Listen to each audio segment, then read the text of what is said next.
الحمدللہ والصلاة والسلام علی رسول اللہ الکریم اما بعد فاعوذ باللہ من الشیطان الرجیم بسم اللہ الرحمن الرحیم۔ محترم ناظرین کرام، محترم بھائیوں اور بہنوں، السلام علیکم ورحمۃ اللہ وبرکاتہ۔ اللہ پاک سے دعا ہے اللہ پاک آپ تمام بھائیوں کی اور تمام بہنوں کی پریشانیاں دور فرمائے اور اللہ پاک آپ کو کامل صحت والی زندگی عطا فرمائے۔ ناظرین، آج ہم ایک نئے ٹاپک کے ساتھ، ایک نئے نسخے کے ساتھ، ایک نئی ویڈیو کے ساتھ حاضر خدمت ہیں۔ آج کا جو ہمارا ٹاپک ہے وہ ہے ہاتھ اور پاؤں پر پسینہ آنا۔ ناظرین، ہمارے بہت سارے ایسے بھائی ہیں اور ایسی بہنیں ہیں جن کو ہاتھ اور پاؤں پر بہت زیادہ پسینہ آتا ہے۔ نہ صرف ہاتھ اور پاؤں پر بلکہ چہرے پر بھی آتا ہے، پیشانی پر بھی آتا ہے اور بغلوں کے اندر بھی پسینہ آتا ہے۔ اور اکثر لوگ اسے سمجھتے ہیں کہ یہ حرارت کی، گرمی کی زیادتی ہے، اور پھر اس کا جو علاج وہ کرتے ہیں اور جو غذائیں وہ استعمال کرتے ہیں اس سے معاملہ درست ہونے کے بجائے معاملہ بگڑ جاتا ہے۔ اس کی وجہ یہ ہے کہ درست تشخیص نہیں ہو پاتی اور درست علاج نہیں ہو پاتا، جس کی وجہ سے معاملات جو ہے وہ خراب ہوتے چلے جاتے ہیں۔ تو آج کی اس ویڈیو کے اندر میں انشاءاللہ آپ کو اچھے طریقے سے بریف کروں گا کہ یہ ہاتھ اور پاؤں پر پسینہ کیوں آتا ہے، ان کی وجوہات کیا ہیں اور پھر اس کا درست علاج کیا ہے۔ تو ٹاپک شروع کرنے سے پہلے اگر آپ میرے اس چینل پہ نئے آئے ہیں یا ابھی تک آپ نے میرے اس چینل کو سبسکرائب نہیں کیا تو سبسکرائب کر دیجئے، بیل آئیکن گھنٹی کے نشان کو پریس کر دیجئے تاکہ میری ہر آنے والی لیٹسٹ ویڈیو کا نوٹیفیکیشن آپ تک پہنچ جائے اور آپ میری ویڈیوز سے مستفید ہوتے رہیں۔ ناظرین، ہاتھ اور پاؤں پر پسینہ آنا بہت تکلیف دہ یہ معاملہ ہوتا ہے۔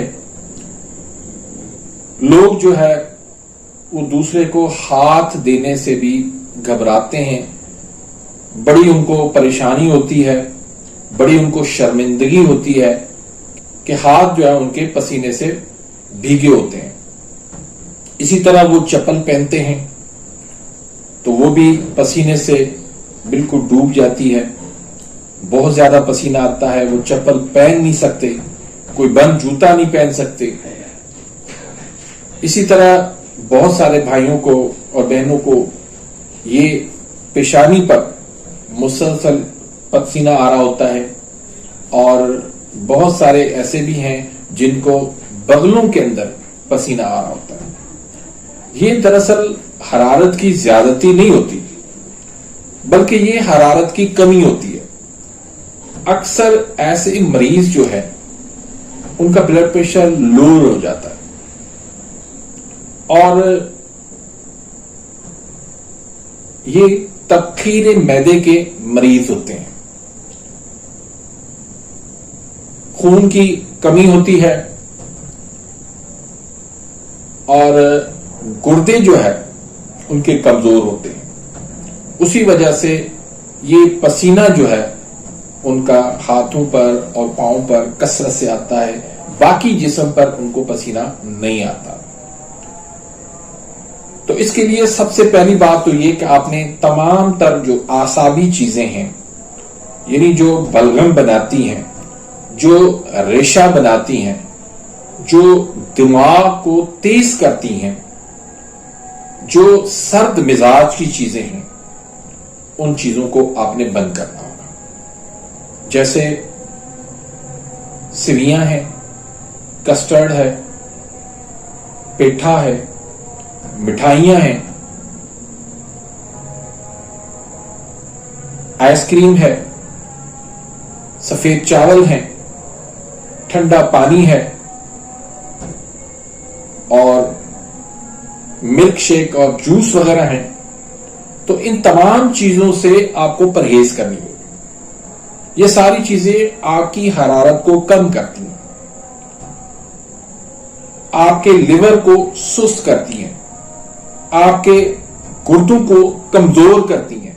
تو ان چیزوں سے آپ نے اوائڈ کرنا ہے، ان چیزوں کو آپ نے بند کرنا ہے. چیزیں آپ نے کھانی کیا ہے؟ اس میں آپ نے کڑی پکوڑا کھانا ہے، پکوڑے کھانے ہیں، اچار کھانا ہے، انڈے کھانے ہیں، کھجور کھائیں، شہد کھائیں، دیسی مرغی کھائیں، ڈرائی فروٹ جتنے بھی ہیں وہ سارے کھائیں، آم کھائیں، انگور کھائیں، شملہ مرچ کھائیں، کالے چنے کھائیں شوربے والے. اس طرح کی غذا جو ہے وہ آپ نے لینی ہے. اور ساتھ میں آپ نے جو کہوا پینا ہے وہ لونگ اور دارچینی کا کہوا پینا ہے. 3 دانے لونگ کے ہونے چاہیے، 1 انچ کا ٹکڑا دارچینی کا ہونا چاہیے، اور اس میں تھوڑا سا لیمو ملا کے آپ کہوا بنا لیں. 1 کپ صبح پی لیں، 1 کپ دوپہر کو پی لیں، 1 کپ شام کو پی لیں. اب بہت سارے بھائی ایسے ہوتے ہیں وہ کہتے ہیں کہ اتنی سخت گرمی کے اندر ہم یہ لونگ دارچینی کا کہوا کیسے پی سکتے ہیں؟ بھائی باہر کی گرمی کو آپ نے نہیں دیکھنا، آپ نے اپنی اندر کی دیکھنا ہے کہ اندر کیا ہے. تو اندر گرمی نہیں ہوتی، حرارت نہیں ہوتی، حرارت کی شدید کمی ہوتی ہے. تو ایسے میں ایسے بھائیوں کو اور ایسی بہنوں کو لونگ دارچینی کا کہوا یا جو غذائیں میں نے گرم بتائی ہیں ان کے کھانے سے کوئی نقصان نہیں ہو سکتا. ان سے جگر ان کا ایکٹیو ہوگا، ان کے گردے جو ہے وہ ایکٹیو ہوں گے، اور یہ آسانی سے اس مسئلے سے وہ جان چھڑا سکتا ہے. تو رہی بات کہ اس میں کون سے نسخے استعمال کرنے چاہیے، تو وہ آپ نوٹ کر لیں. آپ انشاءاللہ وہ نسخے آپ استعمال کریں گے تو اللہ کے فضل کرم سے آپ کا یہ مسئلہ جو ہے وہ مستقلی طور پر حل ہو جائے گا، اور آپ ایک بہت بڑی شرمندگی سے جو ہے وہ نجات پا لیں گے. تو اس میں ایک نسخہ وہ آپ بنا لیں. اس میں جائفل ہے 1 تولہ، جلوتری 1 تولہ ہے، فلفل دراز ہے 2 تولہ، اکر کرا ہے 1 تولہ، ہینگ ہے اصلی وہ آپ نے 3 تولہ شامل کرنی ہے، اور بال جھڑ آپ نے 2 تولہ شامل کرنا ہے، اور لہسن کا پانی یہ آپ نے 10 تولہ شامل کرنا ہے. تو سب سے پہلے تو تمام چیزوں کو آپ نے صاف کرنا ہے، اور صاف کر کے اس کو آپ نے کوٹ کر پیس کر اچھی طرح سے ان کو باریک کر لینا ہے. پھر آپ نے اس میں لہسن کا پانی ملا کے آپ اس کے جو ہے وہ گولیاں بنا لیں. اس کو تھوڑا سا خشک کر لیں، اس کے بعد آپ اس کی نخودی گولی بنا لیں. اور 1 گولی آپ نے صبح کو لینی ہے، 1 گولی آپ نے دوپہر کو لینی ہے، 1 گولی آپ نے رات کو لینی ہے. 3 ٹائم آپ دن میں استعمال کریں اس کو. اور اس کے ساتھ ایک اور نسخہ آپ لے لیں، اس میں ایک رائی ہے، تیز پات ہے، اور اجوائن دیسی ہے. یہ تینوں جو ہے وہ آپ نے 1-1 تولہ لینا ہے، اور گندک آملہ سار آپ نے اس میں 3 تولہ شامل کرنا ہے. تو اس کا بھی آپ نے اچھی طرح سے صفو بنا لینا ہے، اور صفو بنا کے اس کے آپ نے 1000 mg کے کیپسول بن لینے. اگر بڑا بندہ ہے تو 1000 mg، اگر بچہ ہے تو 500 mg کے بن لیں. تو اس کا بھی آپ تازہ پانی کے ساتھ دن میں 3 مرتبہ آپ اس کو استعمال کریں. انشاءاللہ آپ چند دن کے استعمال سے آپ اس مصیبت سے، اس تکلیف سے، اس شرمندگی سے نجات پا لیں گے. تو ناظرین اسی کے ساتھ ہی میں اجازت چاہتا ہوں. ملتے ہیں انشاءاللہ نیکسٹ ویڈیو میں، تب تک کے لیے اجازت. اللہ حافظ.